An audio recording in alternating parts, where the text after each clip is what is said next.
Hello and welcome to 10 things YouTube has taught me over my YouTube career so far. This video is going to be discussing the things I've experienced as a content creator and things that YouTube as a hobby has taught me. I'm going to give tips mainly to newer content creators and hopefully I can help you guys out. Without further ado, here's 10 things YouTube has taught me. The first tip is a hard to swallow truth. Funny gameplay just doesn't cut it anymore. Being funny is a pretty common trait and there are tons and tons of YouTubers who abuse it. Fantastic YouTubers like PewDiePie or Call Me Kevin have mastered the art of humor with video games. There are hundreds, probably even thousands of other funny Let's Play YouTubers out there, and the fact of the matter is, almost nobody is going to watch your funny no-name self. This is a problem I have been running into, and that's also why you may hear other YouTubers like PewDiePie talk about original content.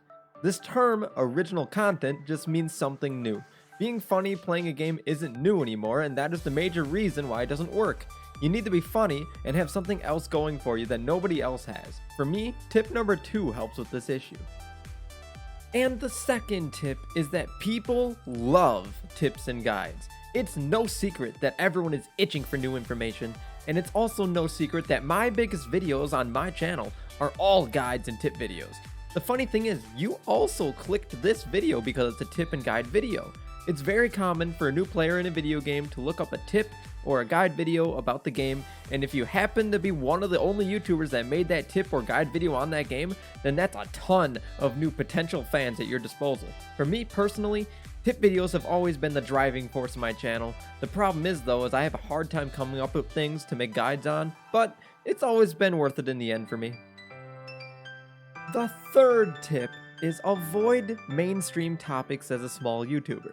If you absolutely only want to make funny videos, it's good to make a mainstream video every now and then, but ultimately try to stick to lesser known games. The reason being is the less people that make videos on the game that you want to make a video about, the better. That increases your chances of being found by a potential viewer by a lot. Here, let's try to put this in perspective. Let's say that you make a funny Grand Theft Auto 5 video and you post it. The odds of people clicking on that video is much slimmer because it's just, sadly, there are better YouTubers to watch than you playing that game. Channels like Vanoss Gaming dominate that game. The chances of a viewer picking your content over theirs is super slim. However, if you were to make a funny video on a game like Rekindling or Ruin Arc, you have a much higher chance of being clicked on because you might only be one of a handful of YouTubers covering the game. Now, with that same perspective, let's think about tip videos. The likelihood of a tip video existing for a smaller game like Rekindling or Ruin Arc is very, very slim. So if you jump on that opportunity, you may monopolize that, and you could make pretty much every new player that looks up Ruin Arc or Rekindling watch your video. The fourth tip is useful after you get a small community finally going. This is something I had to learn early on, and it's kind of sort of sad. People will always come and go in your community. It's really sad to see this happen, but it's inevitable. I've grown close to a lot of my fans, and sometimes they leave without saying goodbye or they apologize and then they leave. It's just the way of having a community. It happens. People get bored of your content and move on. Do not hold it against yourself. Do not think that your content is bad because it's not. Just keep doing what you're doing and building a larger and larger community. That's just the way of YouTube.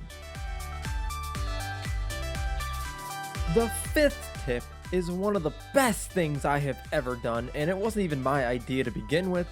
Discord is amazing for YouTube. My fans pushed me into making a Discord, and I didn't really want to, but it's been one of the best things I've ever done.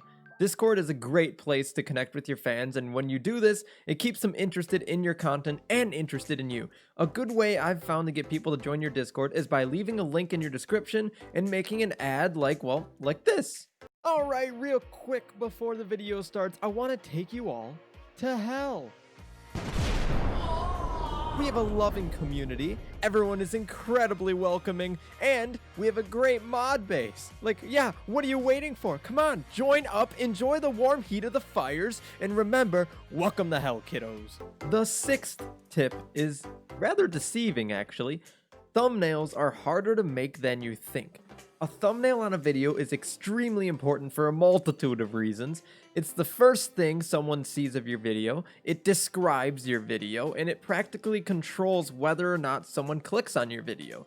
If the user clicks on your video and the thumbnail is something completely different, they will just click away from your video, which is the worst possible thing. Very low watch time is the worst thing that can happen to a video because YouTube will not recommend the video. So how do you make a thumbnail? Well, that's a question that could be a whole other video, but in quick instructions, keep it simple, use the rule of thirds. If you do not know what that is, look it up. Again, use the rule of thirds and keep it simple. The seventh tip will sound easy, but it can be very, very difficult. Do not get caught up in views. PewDiePie once said that it's very easy to get caught up in views. I've personally experienced this, and it leads into the next tip, but views are not everything, okay? I repeat, views are not everything. Views come with time and patience. Do not feel bad if your video only gets around 20 views. Everyone experiences that. PewDiePie did. I do all the time. It just happens. Just keep making your content and things will improve. Keep doing the things that you want to make. The eighth tip is something I am personally very guilty of, and I still sometimes have a problem with it. Do not cater to your audience. When you get a community, no matter how big or small, they will be asking for you to make certain content. It's okay for this to happen. It's okay to every now and then do what they want you to do, but do not go out of your way to listen to them and make yourself unhappy. Your unhappiness will reflect onto the audience and they will know you are faking being happy, or they will just see right through what you're doing. Personally, at one point, I was getting about 200 or 300 views a video playing a game called RimWorld, and I wasn't the happiest doing it because I was so bored of it. And when I finally decided to stop playing RimWorld, 2/3 of my viewers left, but the actual fans I have today, they stayed. Those are the people that care about you and your content and not the game. Those are the people that are going to stick with you through almost anything. They're here for you and only you. They're here for you and your content. The moment you start to cater to them, they will notice. Don't do that. Just make the content that you feel like making. The ninth tip is obvious, but making content for a single topic will build an audience for that topic. This is related to the problem I ran into when 2/3 of my viewers left. When I decided to stop playing RimWorld a year or so ago, a very large portion of my fan base was only watching me for RimWorld videos and not for me as a content creator. At the time, I didn't realize this, so when I switched to making other content, they all left. Don't make the same mistake as me. Keep the content you create varied unless you plan on only making that content. The 10th and final tip is a bit stranger than the rest of these tips.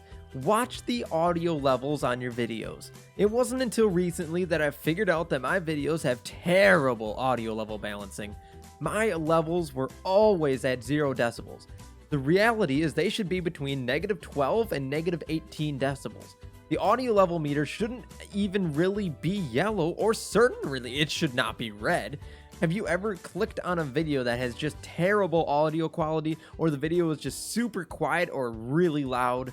The odds of you clicking off that video to find another one are very high. And again, that means your watch time goes down, and it isn't because your content isn't good, it's just because the viewer didn't want to deal with your bad audio levels.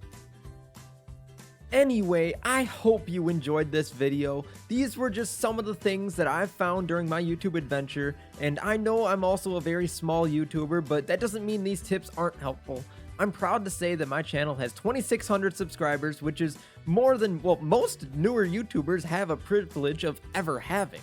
Again, this is just what I've found to work. Anyway, leave a like and subscribe to see more, and I will see you in the next episode. Bye-bye. I'm out of my